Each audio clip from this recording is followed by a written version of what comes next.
Welcome to the Complete Leader Podcast, giving leaders the tools and information they need to grow and change their world. Now here's your host, Dale Dixon. Welcome to the Complete Leader Podcast, everything you need to be a high-performing leader. I'm your host, Dale Dixon, alongside Ron Price. Ron, great to be with you today. Dale, it's terrific to be with you again. And we've tried to have this conversation a couple times now, and we've had technical problems, so I'm really looking forward to it. If we were to pull back the curtain on the challenges that we've had with this one episode, if we can get through this, it will be one for the record books. Well, let's give it a go. We're way beyond third time's a charm if we pull back the curtain and let folks know exactly what's happening between microphones and cameras and all kinds of things. But it's we're here. It's a good conversation because it's really a continuation as we talk about leaders as thinkers. So let's start with a recap of high-level view of where we've been in this conversation around thinking, because I know it's really changed some of the way I think about this and has really broken up some long-held beliefs and understandings around this whole area of thinking and how we work. And I'm thinking if anybody who has read and thought about Simon Sinek or Daniel Kahneman, you've been disrupting some of those works. Yeah, and although I think our conversation can be valuable for anybody, I've really been thinking a lot about senior leaders and how important thinking is for them, because senior leaders make decisions that impact so many people, and they change the trajectory of a company and of those people in the company, their families, their customers.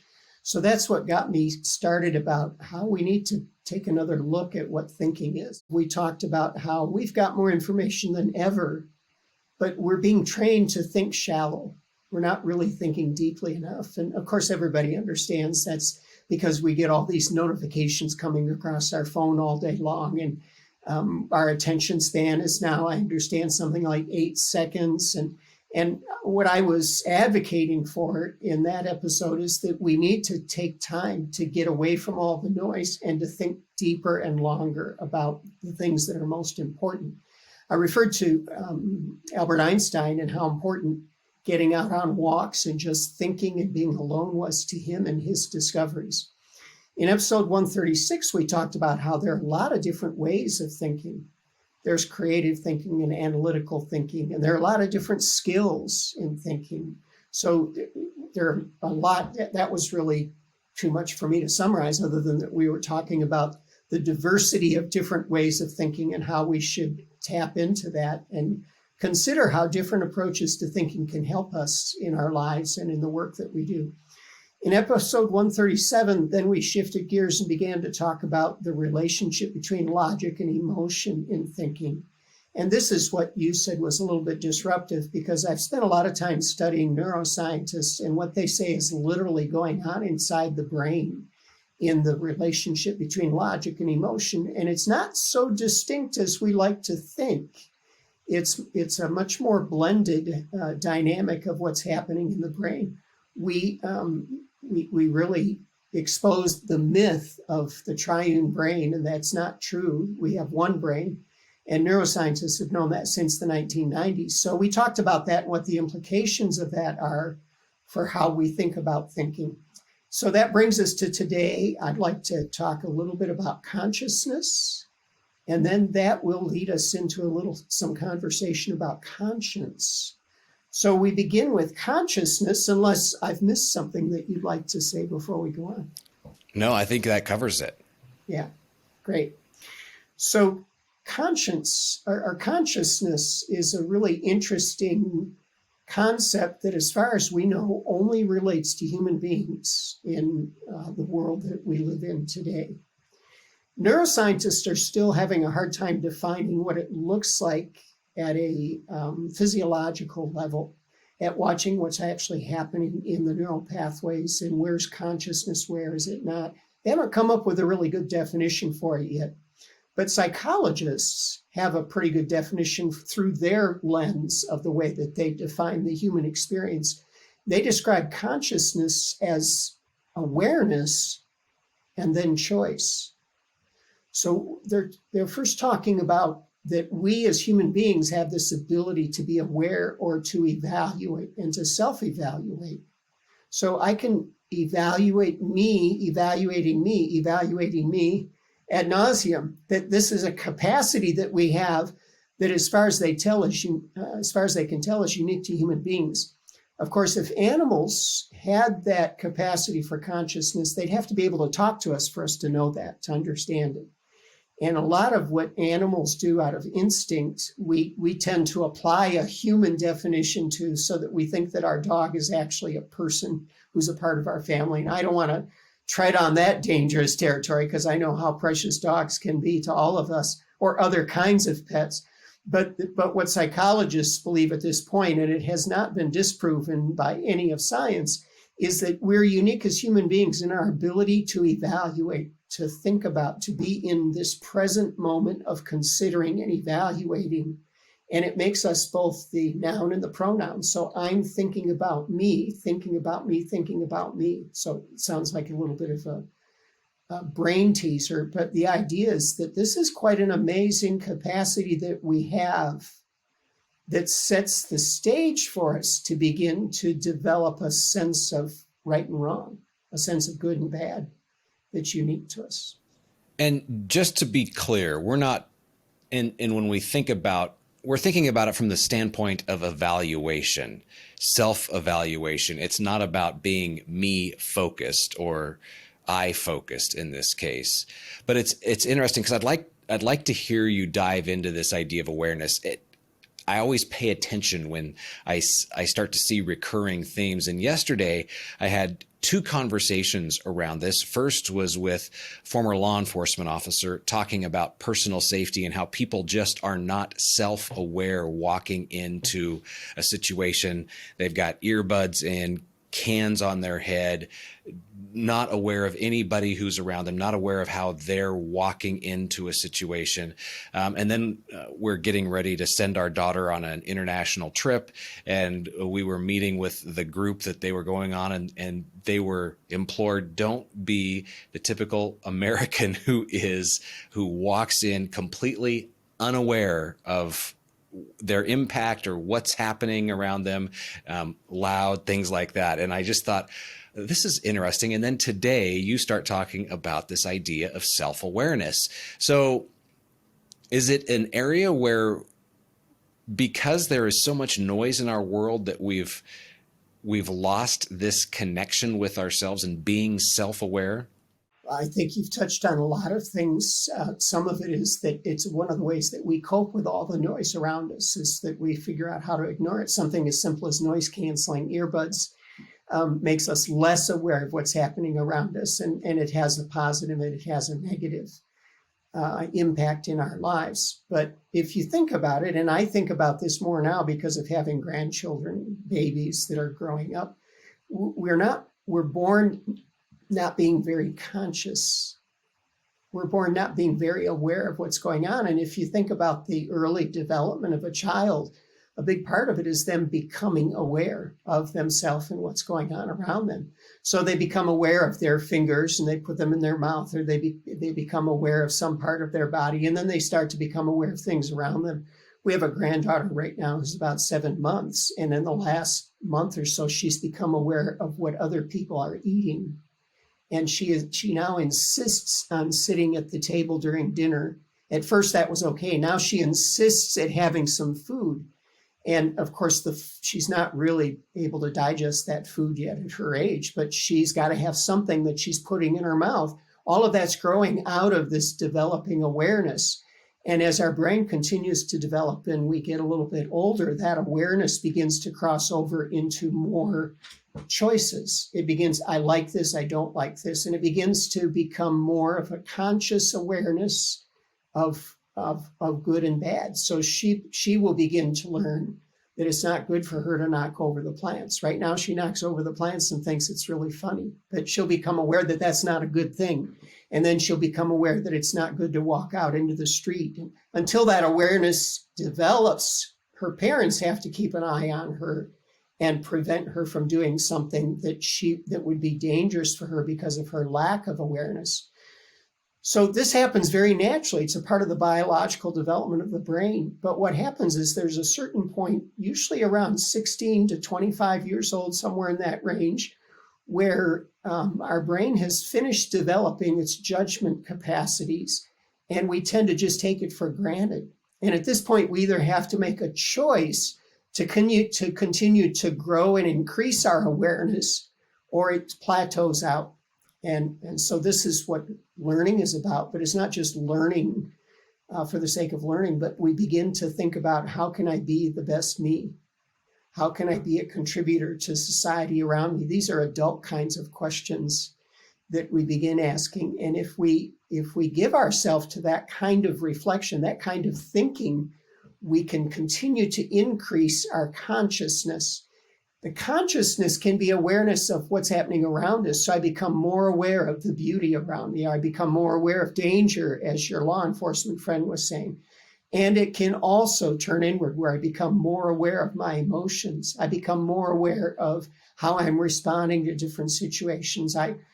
For instance, one of the things that happened for me as a part of this process is our adult children would come home and tell stories of what it was like when they were growing up.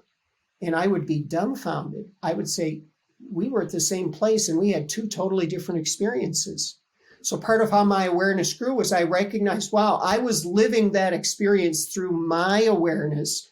They were living it through their awareness. They were two very different things. And it made me rethink a lot of what happened as they were growing up, and both the positive and the negative impacts of that happened. This is all a part of growing greater and greater awareness, which then leads us to making better and better choices. And just being cognizant of the fact that everybody is experiencing something different based on this idea of self-awareness is all by itself is increased awareness. In emotional intelligence, we refer to this as self-awareness and social awareness. So I'm more aware of myself, but I also become more aware of what's happening with others.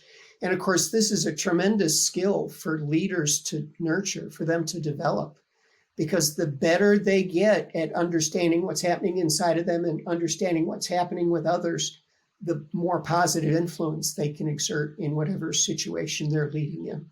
Yeah. So that leads us to, okay, at some point, conscience is now where I begin to make choices. It's where I begin to recognize the difference between good and bad, or good and evil.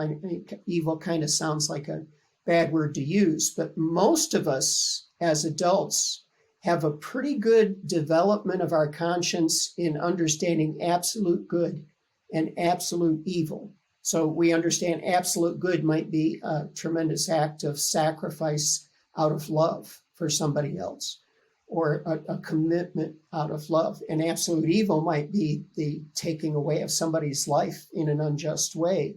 That though we understand those extremes, but really conscience is the development of the discernment between good and evil for everything that's in between. There are degrees of good and degrees of bad that are the way that we begin to develop our conscience. And that some of it happens as a result of growing up at sort of a broad stroke, a macro level, but to develop conscience at a more precise level, a more nuanced level, takes a lot of effort on our part. So do you have some examples or an example that would help clarify this? Yeah, let me give you one that's really easy. So I'm going to take you into a car lot, and a used car lot, and there are going to be two cars right next to each other. They're the same year, the same model, the same color. One of them has been detailed and it's waxed and it's shiny and you don't see any defects in it. It's just a beautiful car. The other one is dirty and it's got a dented fender and some lights are broken.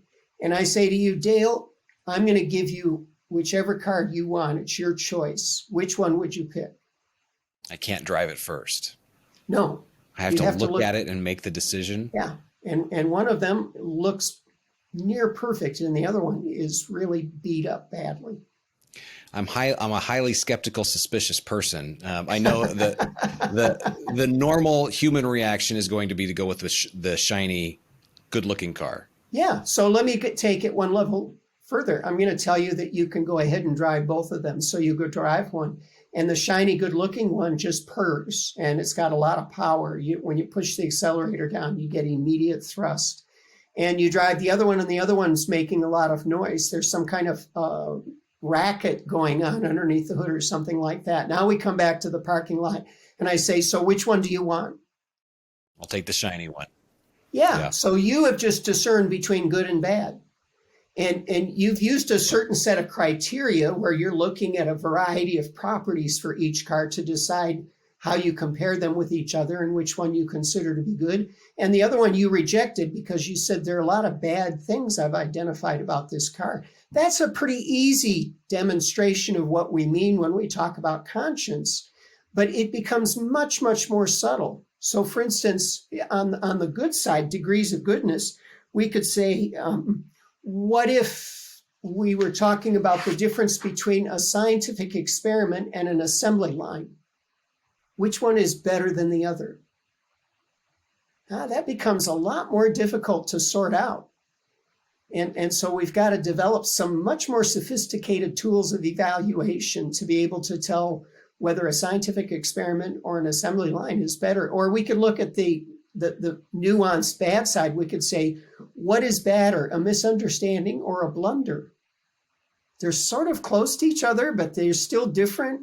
And that's very nuanced. And this is a great example of what we talk about when we talk about honing or developing your conscience so that you have a greater capacity to discern the difference between degrees of good or degrees of bad. And in business or in philosophy, this might be described as the study of ethics. But it becomes very, very complex, and it becomes very much individual opinion. So how do we develop conscience in a way that's consistent and that we know we're doing a better job of making these judgments? That's a lot of what we talk about when we talk about moving from consciousness to conscience. I was going to say, let's break this down and talk about how do we start to build this skill? Yeah, so we have been building it throughout our lifetime, but when we begin to take more responsibility for building it, what we need to do is we need to be able to challenge our thinking in these different nuances and degrees of good or of bad. And so one of the ways that I would teach young people, maybe an 8th grader or a 9th grader, is I would begin to give them choices. Matter of fact, we sort of did this with our kids when they're growing up. I would say, I remember especially our youngest son, I would say, would you rather go to the water park or would you rather go to the miniature golf? And he would pick which one. And I would say, okay, let's say he said the water park. I'd say, okay, would you rather go to the water park or would you rather go to a baseball game? And he'd say the water park. I'd say, okay, would you rather go to the water park or would you rather go to Disney World? Oh, Disney World. What am I doing? I'm actually teaching him to make choices between two alternatives where essentially he's thinking about making a decision about one is better than the other. And of course, that's very subjective and it's not going to be the same from one person to the next. But we do the same kind of thing when we look at ethics, when we talk about making decisions about how I deal with a customer, how I deal with an employee. How do I compare the performance or the results that we need to get in our business with how I treat my employees? Is it okay for me to berate my employees if it gets us to the results that we're looking for? Or is it okay for me to compromise the results because I have an employee whose spouse is going through cancer treatment right now? These are all ways that we hone or fine-tune our development of conscience in the real activities, the real situations that we run into. But if you look at Stephen Covey, who wrote a lot about this, I think it was in his book, Find the Eighth Habit, Find Your Voice and Help Others Find Yours. He talked about one of the ways we develop our conscience is through reading what he referred to as wisdom literature. So the reason that a lot of people still advocate for reading the classics, going back to the Greek classics or the Roman classics or the English classics like William Shakespeare or Charles Dickens or people like that, is that they present us with conundrums of right and wrong, of good and bad, and they get us to think about those things. For me, one of the ways that I continually do it is through reading the Bible, because the Bible has so many stories in it that are juxtaposing right and wrong, good and bad, making choices, making good choices versus bad choices. And so it's a great way, I think, of exercising or further developing my conscience. Ultimately, the question becomes, could we actually develop a science of understanding good and bad that would lead us to higher levels of the development of our conscience, which have tremendous implications in the way that we think as leaders? And maybe that's good for our next conversation, because that leads us naturally into something that is referred to as formal axiology, or the formal study of good and bad. Once again, Ron Price, you've given us a lot to think about in this. That will be the focus of our next conversation as we continue to grow this skill of leaders as thinkers. Take a moment and just share with folks the number of resources that are available at thecompleteleader.org, the website. And it's a membership site. You can go there and learn so much that goes in parallel with the book, The Complete Leader by Ron Price and Randy Lisk. Anything you want to add on that? Yeah, well, I've dedicated the last decade of my career to wanting to create a community where people who want to grow their leadership effectiveness can come and learn from each other, help each other, but also have access to a lot of great content. So the Complete Leader community is a subscription, monthly or annual, whichever you choose, where we have 3 live events every month virtually that you meet other leaders and listen to them talk about how they're exploring leadership. It has over 700 resources that includes all of the podcasts that we've done together and lots of videos, blogs, coaching guides. What we really want to do is provide the best content possible around becoming a great leader. We want to create a gathering place where you can meet other people who are helping grow leaders, whether they're coaches or facilitators or consultants, and where you can hang out with other people who have this great desire to become the best version of themselves, to discover and pursue their greatest potential. And in our small way, I believe that this is how we make the world a better place, is by helping people become the best version of themselves. So you're right, it's thecompleteleader.org. And if you go there, you can find out about everything that's available to you. And if folks want to reach out to you directly, the email address? It's ron@price-associates.com. Okay. So there you have it, all the ways to stay connected. And until next time, this is the Complete Leader Podcast, everything you need to become a high-performing leader. Have a great week. Thanks for listening to the Complete Leader Podcast. Find more online, thecompleteleader.org.